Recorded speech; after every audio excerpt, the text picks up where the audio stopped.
Search for the perfect knife. Hi everybody, this is Semperfortis, and as you all know, my passion is knives and guns and weapons in general. But I do like my knives. So I thought over the next couple of months or so that I would kind of give you something a little different than what you're used to getting on YouTube. You know, we've all seen these knife comparisons, this knife versus that knife. But when you go to some place like the Smoky Mountain Knife Works, you don't know. I mean, you saw Joe Schmo on YouTube chopping and batoning, and he's all out of breath, and but I don't know how much that tells me about how much I'm going to like that knife. So I'm going to cover things a little bit differently, and we're going to try over the next few videos to discover if there's even such a thing as the perfect knife, and if there is, how we can find it. Now, as we go, we are going to be doing several things, and we're going to be looking at a lot of different things. Now, but first, let's look at this. What is the perfect knife? Well, it's lightweight, it's indestructible, cuts through solid steel like butter, and can pry a bumper off a 1970 Ford pickup. Well, sadly, or gladly, depending on how you look at it, that knife doesn't exist. Probably the closest thing you're going to get to the knife like that is going to be a lightsaber, and they're not invented yet. But until they are, we have to do with what we have. So since the list I gave you before is somewhat impractical, the attributes we're going to look for in these videos are strength, weight, the best steel we can get, a knife that stays sharp and yet is easily sharpened. And I'm talking about sharpening in the field, ease of use and carry, entire systems. Now, we're not just going to talk about the knife. We're going to talk about the knife as a system, because really that's what they are. And we're gonna go into length in that as we progress through here. Those qualifications that I've just listed should be the same for all of us. Now, some will be more important than others, to each of us as an individual, but overall, it's what we're going to look for. Now, some decisions we have to establish right off, and a couple of things I want to make clear. Folder or fixed blade. Undeniably, a fixed blade knife is going to be stronger than a folder. Just inherent nature of the knife. But I have folders that are quite possibly stronger, such as this Smith & Wesson Extreme Ops. And this is a hunk of knife, and it's probably stronger than, I don't know, some of my fixed blades, I suppose. I've got some cheap Chinese fixed blades here in this box that I'll show you as we go along. Just for instance, this is not a very expensive knife. It's a good knife. It's a Schrade Extreme. It's an older knife. But some jurisdictions, some laws, we all have to obey the law. That's part of survival. You don't want to wind up in prison. So we're not going to rule out fixed blade knives. Don't think for a minute that a fixed blade's automatically going to win as the perfect knife, when for years we all grew up, those of us who grew up in the country, with these Schrade LB7. I don't know that there's a better pocket knife on the planet, and if your laws won't allow you to carry a good solid fixed blade, then this is your option. Something like this, or you may have to go smaller than this. I don't have any smaller ones laying around right now. I think, no, it's another LB7. But anyway, so we're going to talk about those. We're not going to rule out folders. So some people in different countries, I'm going to give you options as well. Now, what you're not going to see on a video here, you're not going to see me chopping until I'm all out of breath, whack, whack, whack, whack. If you want to see that, there's a million YouTube videos on here of younger, stronger people than me doing the same thing. No need for me to do it. Okay? some of the people that I've subscribed to, if you go to my subscriptions, of course, my website on YouTube is youtube.com/Semperfortis. If you go there, and some of the guys I've subscribed to have some great chopping videos, and you can watch them chop to your heart's content. But we all basically know how to chop. Look, the videos that I'm making here, they are not for the newcomer. All right, this is going to be for people maybe like me that have been in the survival game for for a period of time, and we may not have a whole lot of money, but we want that one knife, that one beautiful blade that we can just grab and take out the door and be confident that it's going to last and do everything for us. But anyway, you're not going to see me do any chopping. You're not going to see me do any batoning. Again, you want to see batoning, there's a million videos.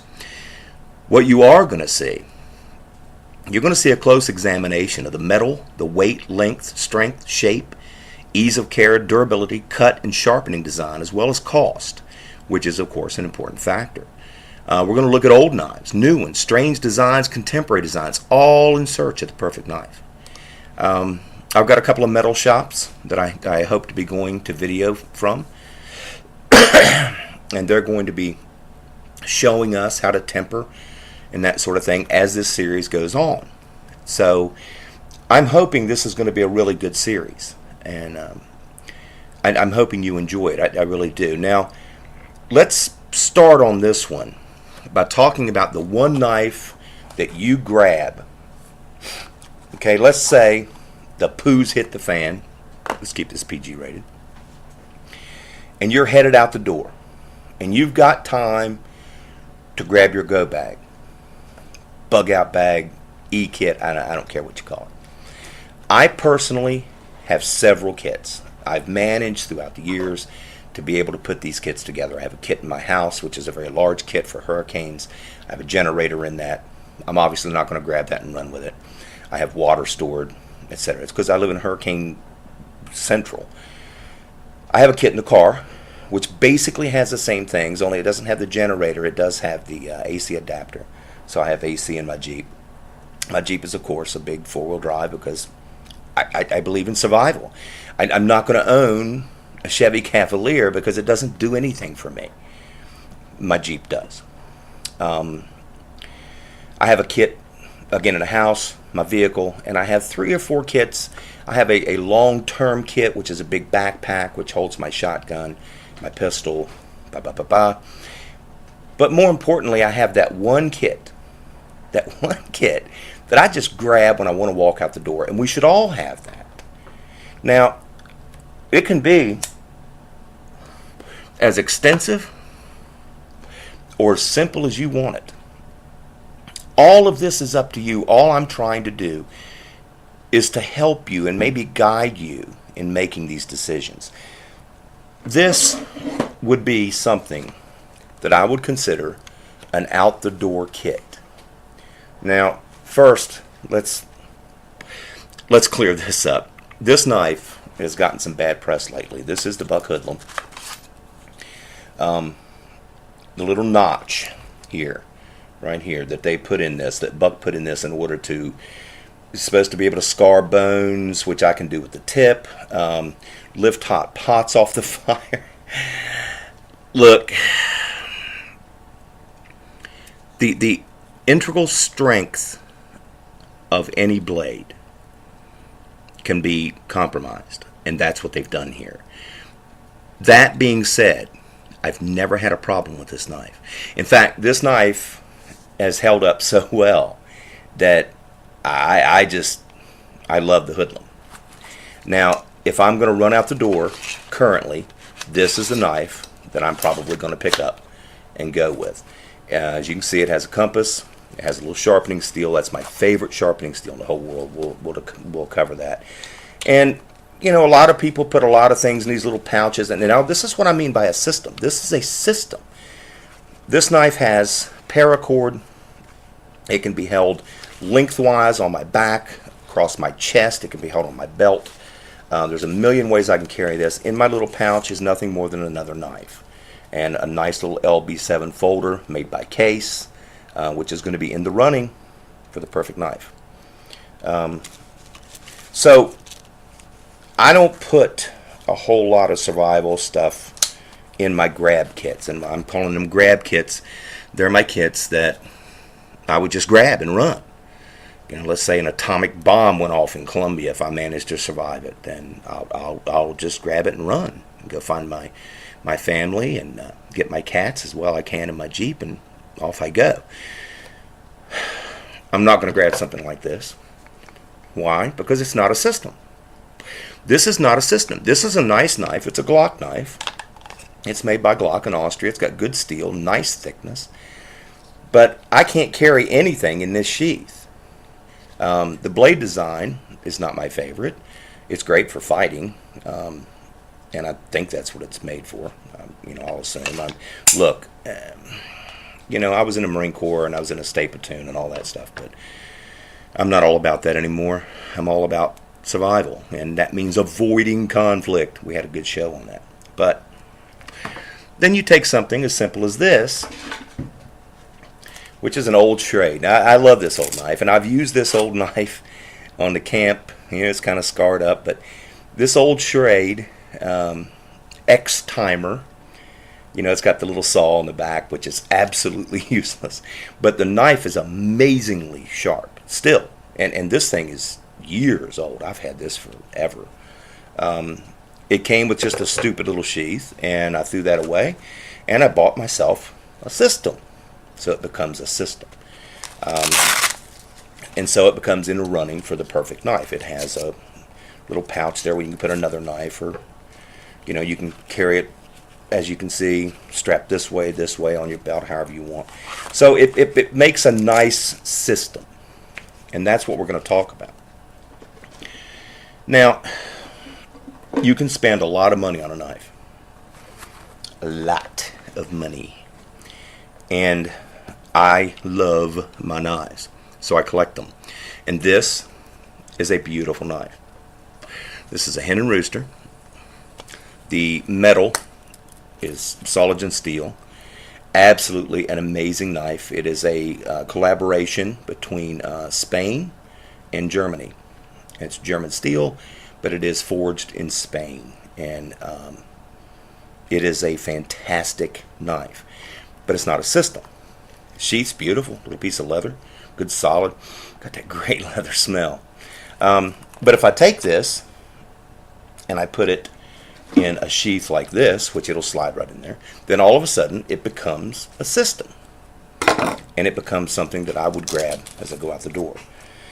Now, why don't I have food, water purification, all this other stuff in my little grab knife, in my pouch, instead of just a spare knife? Because everything I want, I can get or make with this. Let me say that again. Everything I want in survival, I can make or obtain with this. I can make fire. I can use that to boil water. Do I have a container? No. Do I need one? No, there's soda cans everywhere. Boil water in a soda can. Cut the top off a soda can and boil water. This is an interesting little concept that's going to be in the running. Probably not going to win, but it's going to be in the running. Now, this is a nice system. This is an Aotor Jungle King 2. A little expensive, but I don't particularly care for the blade design, but it is what it is. And the saw has got a double tooth saw, which makes it a little bit more effective, still not 100%. I've had this knife for years, and as you can tell, it's held up well. And paracord, it's got a slingshot integral to the case. Little smaller skinning knife that comes with it. A couple things I don't like about this. One, I don't like the double strap, the double snap trap here. It's ridiculous. It takes, two hands and forever to get your knife out or to secure it back. That's just ridiculous. And listen, I don't care for that. So I would throw that in another sheath if I was going to go with that knife. All the way up to the big honking Les Stroud survival machete. Look at the thickness of that. Les Stroud did right. He did not. I don't like the sheath, but I never found another sheath this will fit in.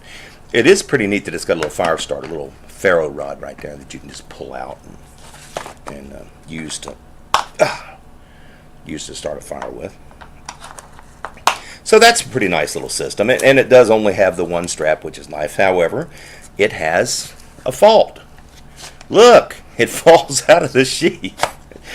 All right, Les, you need to do better. Tops. I'll go through my knives later. I've got some old ones. I've got some new ones. I've got some Chinese knives. And we're going to talk about all of them and their design and their ease of use. Because remember, it's all about you. The knife is an extension of you. So the knife has to fit you. Now, what's going to be good for me may not be good for you because of any number of reasons. Your hand size, your strength in your arms, local laws. This is a great folder. You may not be able to have this. So we're going to look at all of that. And hopefully, at the end of this series, we're going to crown one of these knives in this box over here. There's 50 knives in there. We're going to crown one the perfect survival knife. This is Semperfortis. And stay tuned. There's more to come.